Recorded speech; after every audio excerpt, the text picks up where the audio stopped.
తమలపాకులను పూజలలో ఎందుకు వాడతారు? తమలపాకులు ఏ ఏ భాగాలలో ఏ ఏ దేవతలు ఉంటారో మనము ఈరోజు తెలుసుకుందాం.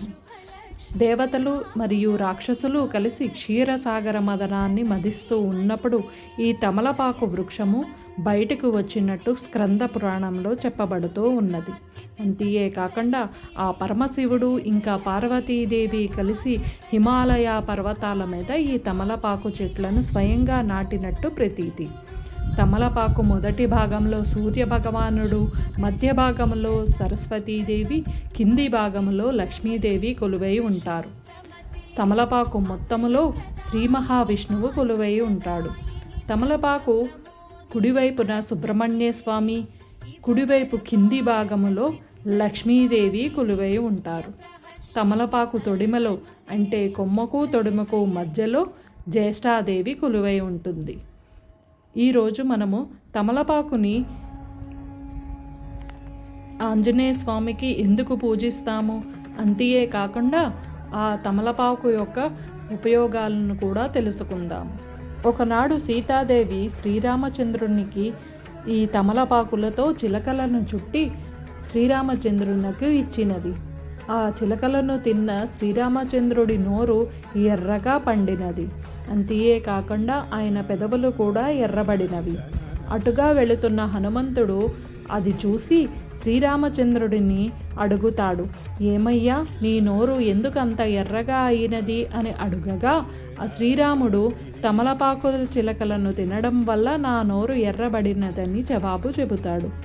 వెంటనే హనుమంతుడు తమలపాకులను ఒళ్ళు అంతా చుట్టుపెట్టుకొని గంతులు వేసుకుంటూ వస్తాడు. అది చూసిన శ్రీరామచంద్రుడు, నాకు ఏది ఇష్టమో నీకు కూడా అదే ఇష్టమో, ఇక నుండి జనులందరూ నిన్ను తమలపాకులతో పూజిస్తారు అని చెబుతాడు. ఇక తమలపాకు ఉపయోగాలు: ప్రేగులను రక్షించడం, అపానవాయువును నివారించడంలోనూ తమలపాకులు సహాయపడతాయి. జీవక్రియను పెంచుతాయి.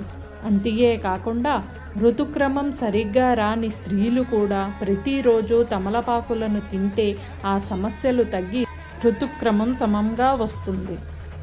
తమలపాకులు రమటాయిడ్ ఆర్థరైటిస్, హైపర్ యురిసెమియాన్ నియంత్రించడమే కాకుండా టైప్ 2 డయాబెటీస్ను నియంత్రిస్తాయి.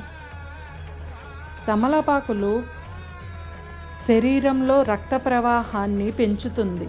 ఇది ప్రేగులు విటమిన్లు, పోషకాలను గ్రహించడంలో సహాయపడుతుంది. ప్రతిరోజు తమలపాకు తినడం వల్ల వాటిలో ఉన్న యాంటీ బ్యాక్టీరియల్ గుణాలు నోటిలోని అనేక బ్యాక్టీరియాలతో పోరాడతాయి.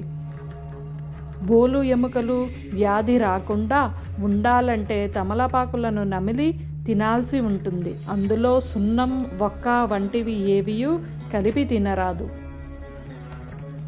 యూరిక్ యాసిడ్ స్థాయిల్ని తగ్గించడంలో తమలపాకులు ప్రభావవంతంగా పనిచేస్తాయి. వీటిలోని యాంటీ ఇన్ఫ్లమేటరీ లక్షణాలు కీళ్ల నొప్పులను తగ్గిస్తాయి. భోజనం తర్వాత తమలపాకులను తింటే కడుపుకి మేలు, నోటి దుర్వాసన, పంటి నొప్పి, చిగుళ్ళ నొప్పి, వాపు, నోటి ఇన్ఫెక్షన్లు రాకుండా ఉంటాయి. ఎవరైతే నా ఛానల్ని మొదటిసారి చూస్తున్నారో తప్పకుండా సబ్స్క్రైబ్ చేసుకోండి. ముందు ఇలాంటి మంచి వీడియోలు తప్పకుండా వస్తాయి.